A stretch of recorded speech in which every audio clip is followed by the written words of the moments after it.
Dear friends, welcome our channel.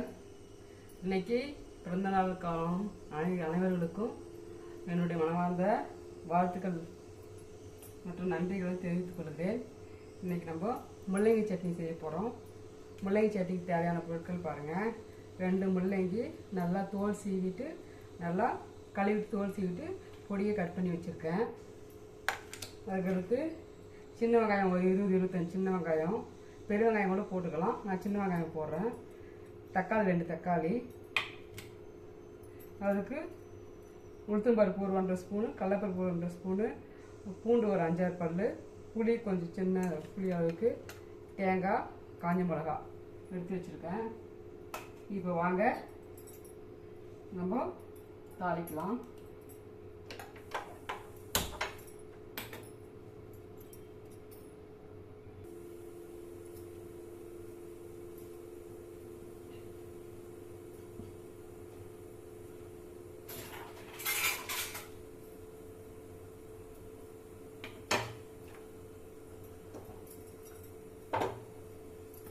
இப்போ நான் நல்லெண்ணெய் எடுத்துக்கிறேன்.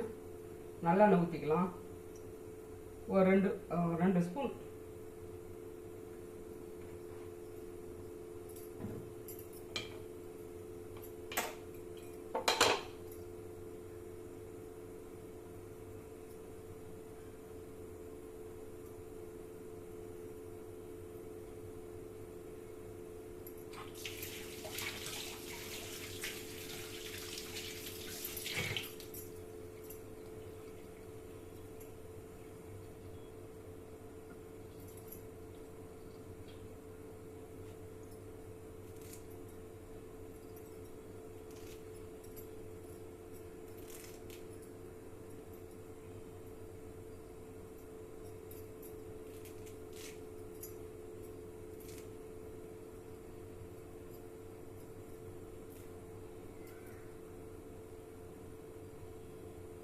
இப்போ எண்ணெய் நல்லா காஞ்சிருச்சு.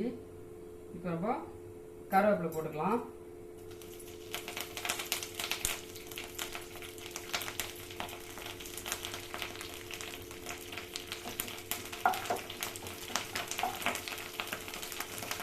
கருவேப்பிலை போட்டு வெங்காயம் போட்டுக்கலாம்.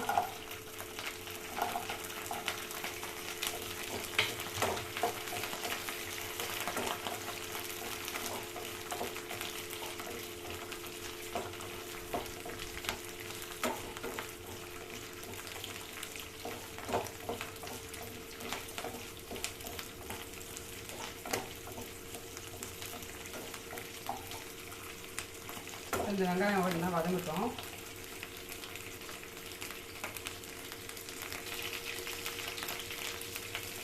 இப்போ பாருங்கள், வெங்காயம் ஓரளவுக்கு வதங்கிச்சு. இந்த ஸ்டேஜில் உளுத்தம்பருப்பு, கடலைப்பருப்பு, காஞ்ச மிளகா போட்டுக்கலாம். காஞ்ச மிளகா,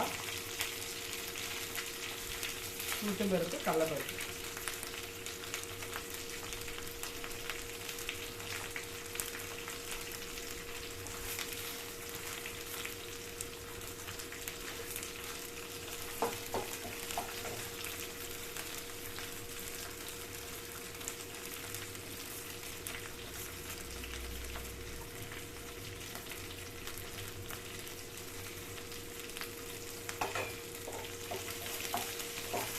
இது வதங்கிட்டு இருக்கோம்.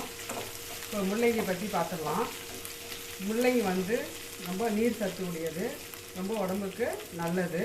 இருந்தாலும் ஒரு சிலருக்கு இந்த முள்ளங்கி வாசனை பிடிக்காது. சாம்பாரில் போட்டால் ஒரு சிலர்லாம் சாப்பிட மாட்டாங்க. பிடிக்கல, இல்லை வாசனையே பிடிக்கல அப்படிங்குவாங்க. ஆனால் நம்ம வதக்கிட்டு செஞ்சோம்னா நல்லா தான் இருக்கும். ஆனால் ஒரு சிலர் பிடிக்காது. அப்படி பிடிக்காது அப்படின்றவங்கலாம் இந்த மாதிரி ஊறுகாவாக செஞ்சு கொடுத்தாக்கா அந்த வாசனையே தெரியாது, ரொம்ப நல்லாயிருக்கும். நீர் சத்து உடம்புக்கு தேவை. நீர்க்காயில் ரொம்ப எடுத்துக்கிட்டு, நான் நாட்டுக்காய் ரொம்ப உடம்புக்கு நல்லது. அது இல்லாத சிறுநீர் பிரச்சனைலாம் வருதுங்க, அதெல்லாம் ரொம்ப நல்லது. இப்போ வாரத்துக்கு 2 நாளாவது முள்ளங்கி வச்சுக்கினாக்கா உடம்புக்கு ரொம்ப நல்லது. இப்போ பாருங்கள், ஓரளவுக்கு வறுக்கிற ஸ்டேஜ் வந்துடுச்சு. ரொம்ப நேரம் விட்டாக்கா கடலைப்பருப்பு உளுத்தம்பருப்பு தீஞ்சிடும். அப்போ இந்த ஸ்டேஜ்லேயே நம்ம முள்ளங்கி சேர்த்துக்கலாம்.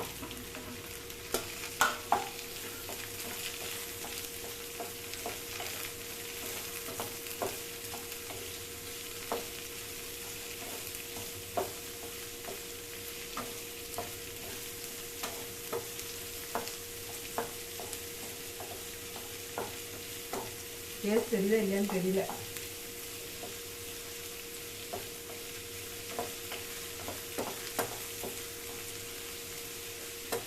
இது 2 நிமிஷம் நல்லா வதங்கட்டும்.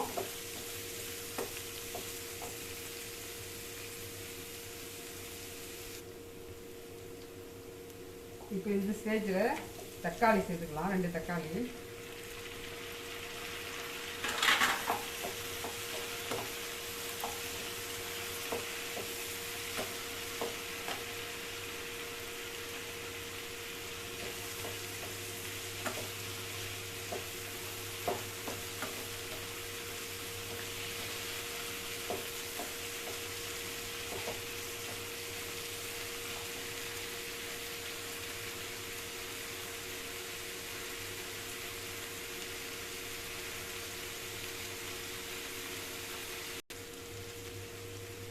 இப்போ இந்த ஸ்டேஜில் இதுக்கு தேவையான கல்லுப்பு சேர்த்துக்கலாம். நம்ம இது பாருங்க.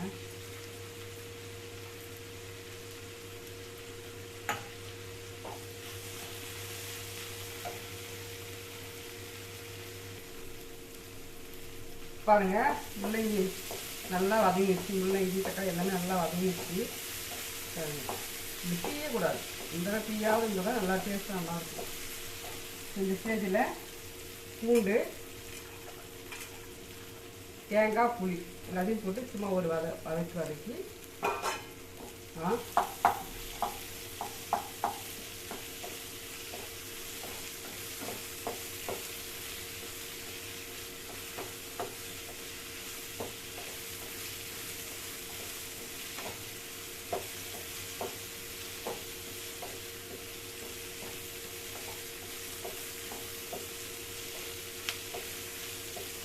இப்போ இது ஆற வச்சு அரைச்சிட்டு வரதான். ஆற வச்சு அரைச்சி வச்சுட்டு வரேன்.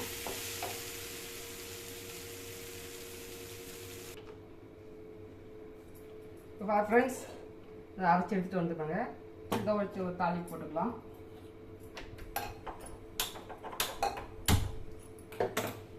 அதே காய வச்சுக்கிட்டேன்.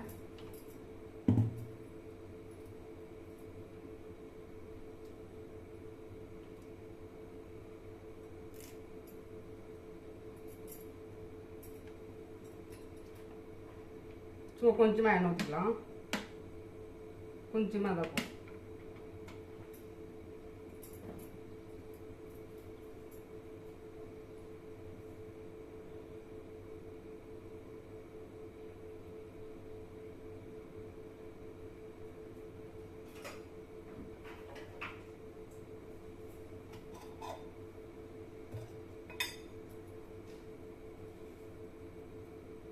இப்போ கடுகு போட்டுக்கலாம்.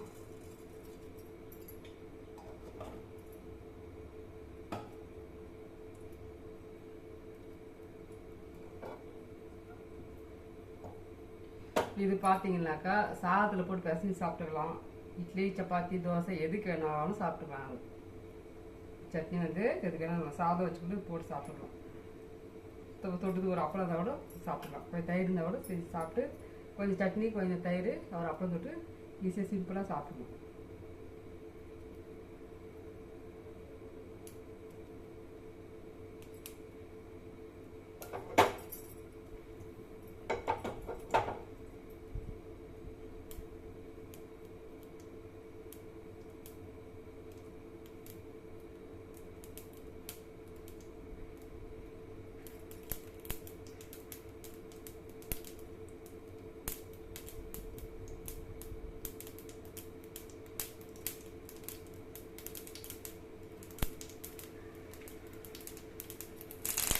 கருவேப்பிலை ஒரு கொத்து போட்டுக்கலாம்.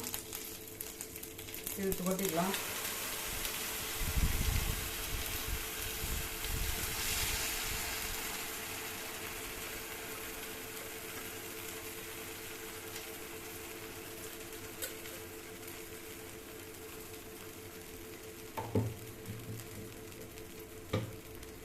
கொஞ்சமாக தண்ணி ஊற்றி அலசிக்கலாம்.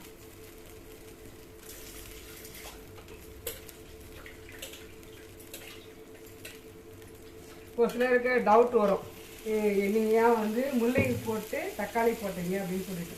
தக்காளி போட்டு முள்ளங்கி போட்டுருந்தாக்கா இந்த கலர் வந்திருக்காது. அது இன்னும் வந்து ரெட்டிஷாக இருக்கும்.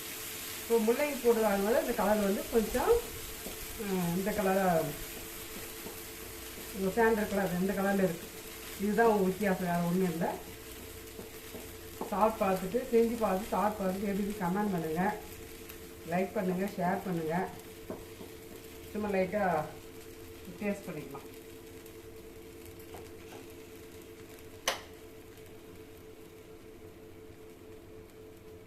சூப்பராக இருக்குது. பயங்கர உண்மையாக ரொம்ப நல்லாயிருக்கு. சாப்பிட்டு பார்த்துட்டு சொல்லுங்கள், டேஸ்ட் பண்ணுங்கள். Like tata.